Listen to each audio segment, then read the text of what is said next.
Thanks for watching. This video was created as part of a capstone assignment for the completion of my master's degree in healthcare administration from Purdue Global University. My name is Crystal. I am currently in emergency department registered nurse here in Atlanta. This is where I moved to a few months ago, actually.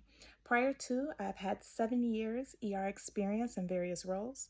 I started as an emergency department technician and moved from that role to an emergency department LPN in Phoenix, Arizona.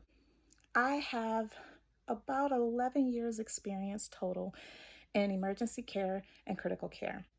I started as a critical care technician in Southfield, Michigan, where I worked in ICU and pulmonary specialty. And from there, I went to the emergency department, and that's where I've been. That's where I will continue to be. My hope for this video is to raise awareness to not only my fellow healthcare workers, but to everyone, anyone watching this video, those on the receiving end of healthcare and those on the providing end. Maybe those on the receiving end can take away some insight and information that they didn't know, some personal challenges and struggles that healthcare providers face internally that you may not be aware of, and it can help answer some of the questions as to why things change or why care seems different. As for my healthcare workers, the goal is to provide more information and to let you know that you're not alone.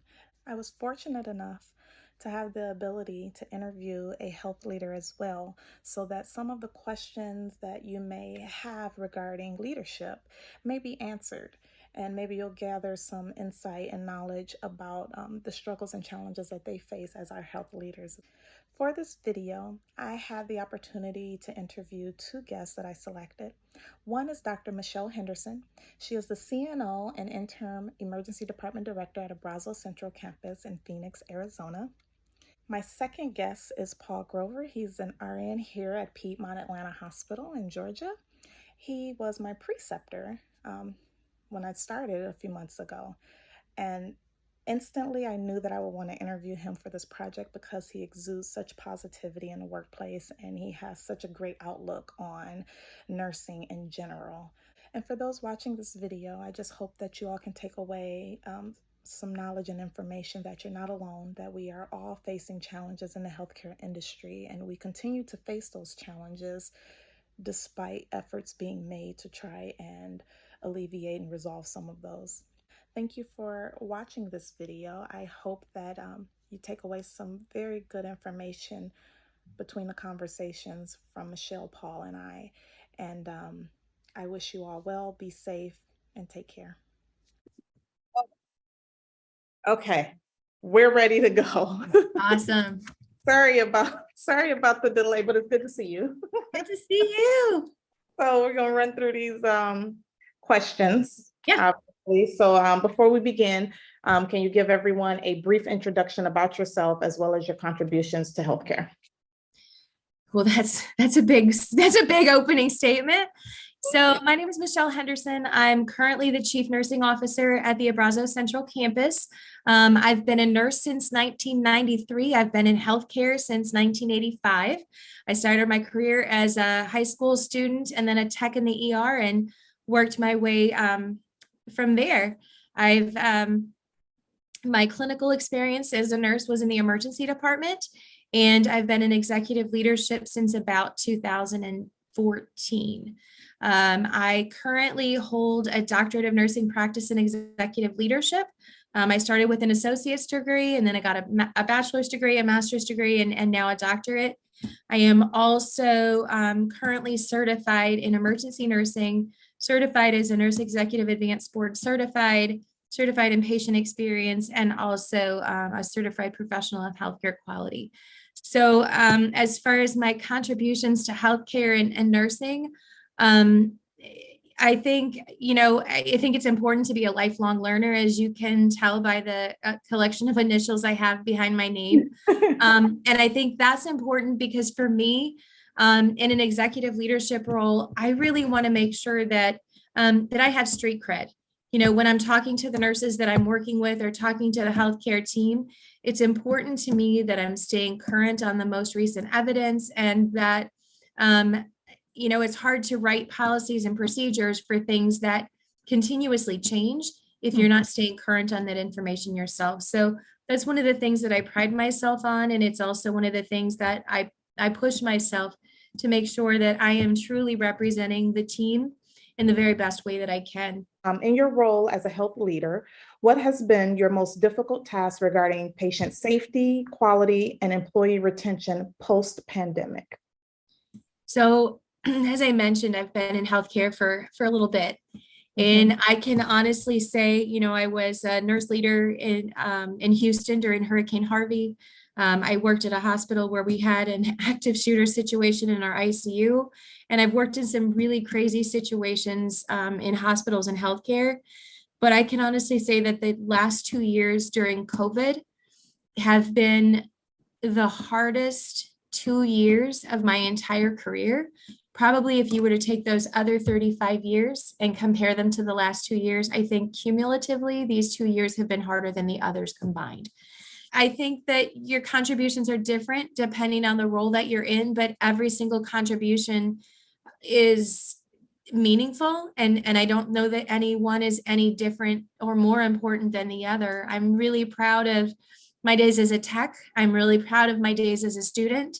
I think as a bedside nurse in the emergency room, I was able to make a difference for, 4 or 5 patients at a time. As a charge nurse, you make a difference for the team in the shift. As a leader, you make a difference as the ED director, you made a difference for, however many thousand patients a year. But I think as an executive leader, you have an opportunity to make a difference for the nurses that you're leading and for the patients that they care for. So, I would like to be, I would like for others to think that I'm an advocate for patients, and I would like for other people to see that I'm an advocate for my team. And, I think those are the things that really make me the most proud. Well, you're my biggest mentor. I aspire to be like you someday.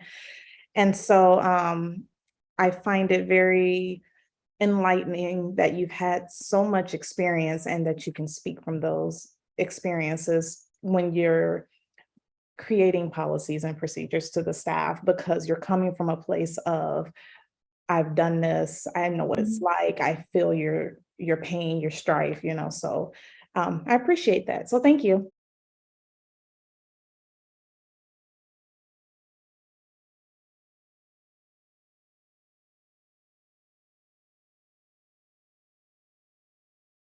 I think the challenges with the pandemic, I think the root of that is really about staffing, because all the things that we want to do, whether we're talking about quality or patient experience, staff retention, um, staff resilience, staff wellness, staffing is an underlying tenet to that. And I don't want to use staffing as an excuse. That's not the intent. But I think most nurses go into nursing because they care about patients. Most nurses go into nursing because they want to make a difference, and they really want to provide a certain level of care. Yeah. And what's happened is, with the acuity of the patients and the volume of the patients, and then you compound the nursing shortage on top of that, I think there's a disconnect between the level of care that we want to provide and the level of care that we're able to provide. And so, staffing has really become a struggle.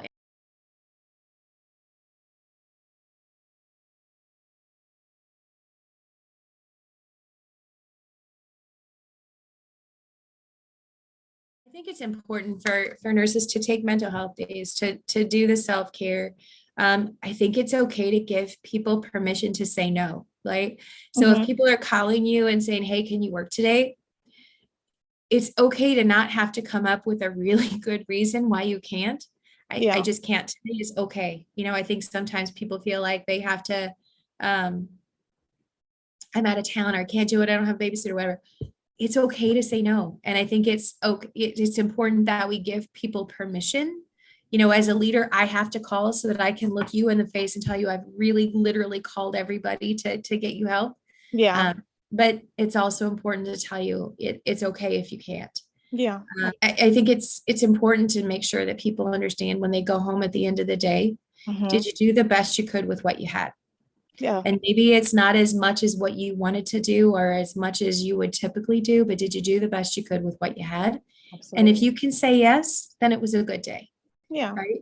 I think the other thing that we have to figure out is, for those people that have hung it out, that are still here, how do we make sure that we're supporting the next generation of nurses? How do we make sure that we're helping to support the new nurses as they come out?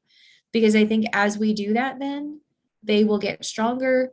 Give them the knowledge and the education that you have so that they can be your right hand. They will absolutely have your back, and Mm-hmm. then pass that along so that they can pay it forward, because they're going to be the ones taking care of us one day. So how do we make sure that we're setting them up to be successful? Yes. Thank you again, You're good. Michelle. I You're appreciate good. you. Absolutely. All Good right. Take luck. care. See Thank ya. you. Stay safe. Bye. Bye.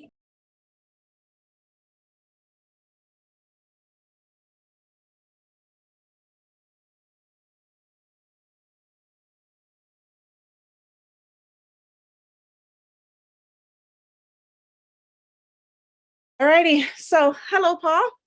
Hi, Thank Crystal. you for allowing me the opportunity to interview you. Happy to do I it. just want to gather some insight from you regarding the COVID-19 pandemic and overcoming pandemic fatigue. And we'll go from there. So I got a few questions to ask you. Okay. Before we get started, you can give everyone a brief introduction about yourself. So my name's Paul Groover. Graduated with my BSN from Kennesaw State University 3 years ago, and I've been working at Piedmont Atlanta Emergency Room since then. So I started right before COVID started, and here we are. All right. You also currently in which program? Currently, I'm in the nurse practitioner program, again, back at Kennesaw State. Cool. So Cool. about a year and a half to go there.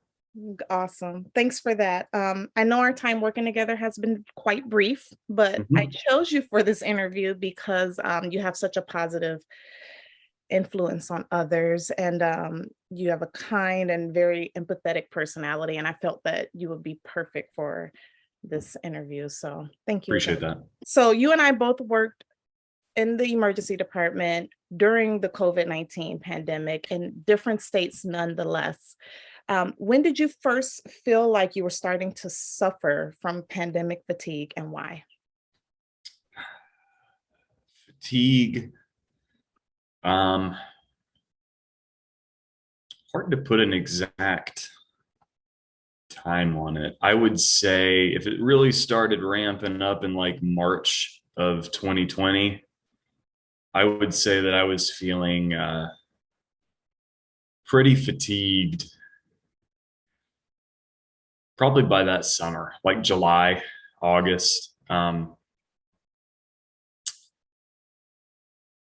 And certainly by like that fall after we got out of the summer. At that point, I was feeling pretty fatigued, and I'd say the most frustrating aspect of it was at that time having to wear the N95s all the time.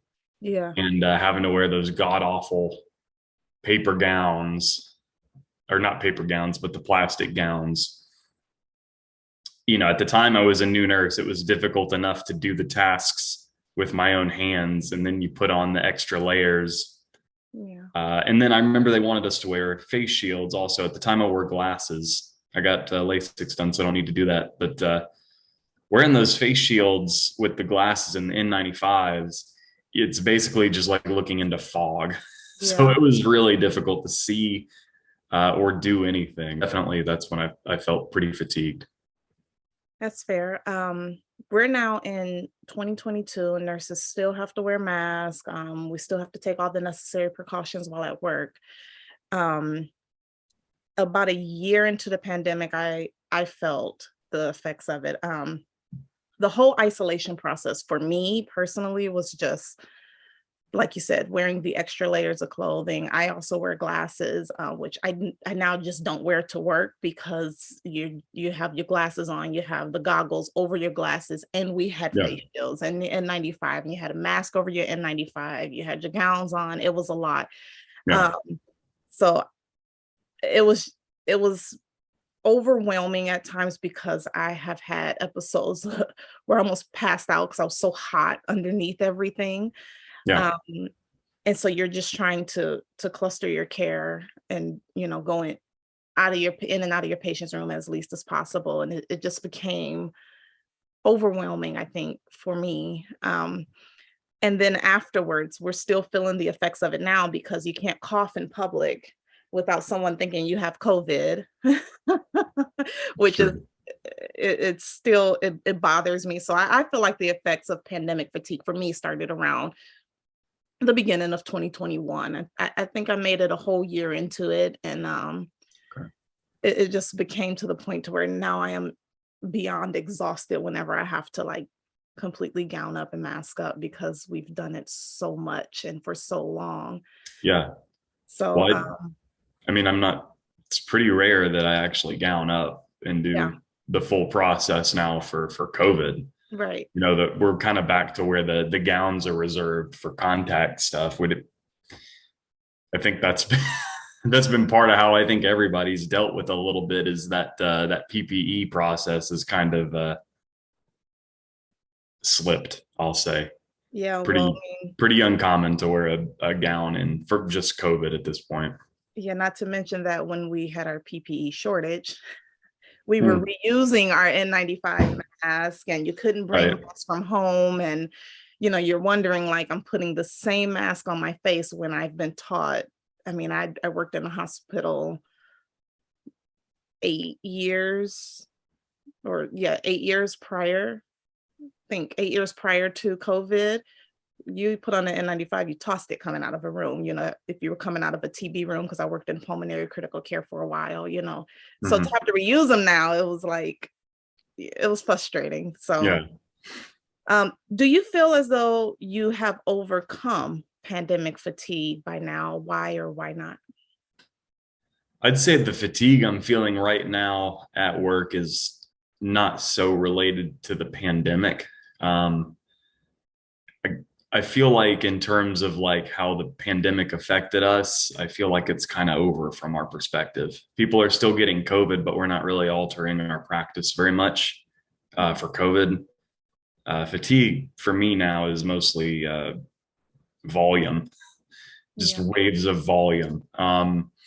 So I feel like I've overcome that aspect of fatigue and just kind of shuffled it into a different box, I guess. You know what I mean? I don't know that you really overcome fatigue in the long term. I think it's like any sort of chronic issue. You learn to manage it, and at times you have it exacerbated, and other times it's more subtle. Um, I've definitely developed, I think, healthier coping mechanisms as time's gone by. So my last question is, what words of advice can you share with an individual to help them cope with or manage work-related stressors post-pandemic? Um, just know that we became nurses and healthcare providers for a reason. We have two hands and we can only do so much. So at the end of the day, you really just have to answer, to yourself. Yeah. We have lots of things that hold us accountable and lots of very important safety measures that we have to adhere to. But ultimately, just know that you do your best, and all you can ever do is your best. So at the end of the day, if you come home from work and be like, man, I gave it my all, some things fell through the cracks. I wish I had done this a little bit differently. This could have gone a little bit better. Um, just take those situations, learn from them, and be okay with you doing your best. Just knowing that there's going to be mistakes and shortcomings. Just try and become a little bit safer, a little bit smarter, a little bit more efficient as you go through. And that's enough. You know, it's crazy you said that because last week I interviewed the CNO from my old hospital, Michelle, and she said those exact words at the end. She said, Really? long as you do your best, and when you go home knowing that you gave it your all, then it was a good day. And the fact that you just Yeah. reiterated that, I think that is so important for people to know and understand that we are one person and we are very limited. So many of our cohorts have jumped ship after COVID, changed careers completely, or just did not return and are doing nursing in different aspects, whether it's Yeah. virtual or whatnot.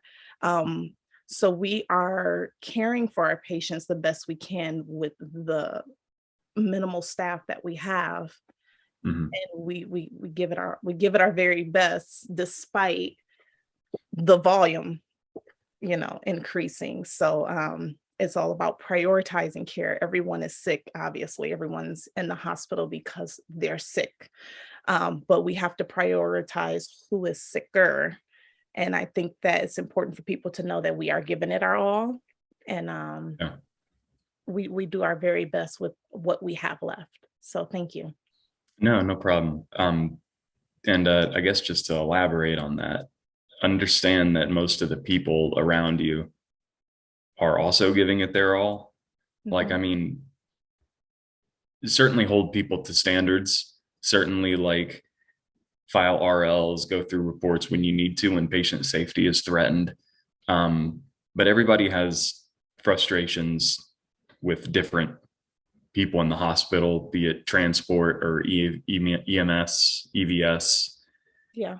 You're going to be frustrated, but they're dealing with some of the same things. So I would say just remember to be respectful and try to help people as much as you can, including your teammates, your neighbors, but also like your auxiliary staff, Yeah. and just try and foster as much goodwill where you work as humanly possible so that it kind of alleviates the burden a little bit. Yeah. When everyone around you is really stressed and run down, it just permeates and it becomes like this thick, difficult to breach just layer of frustration. So Yeah. just do what you can where you can to kind of mitigate that for people. Thank you. Well, thank you again for sharing your thoughts and ideas and your amazing advice to give everyone. Positivity is so infectious. So, Thanks. the more positivity that you spread in a workplace, the more people will catch on to it. It's contagious. So I think that it's important to make sure that we're encouraging others to do the same. But Well, so you're a great steward of that. So thank you. happy to talk to you, and I hope it was helpful. I definitely feel like I've gained so much of that from you in the short time we have worked together, because there are lots of things that I've taken from you as my preceptor. So, but thank you again for your time. Anytime. I will see you Anytime. soon. Have All a good right. rest of your day. Bye.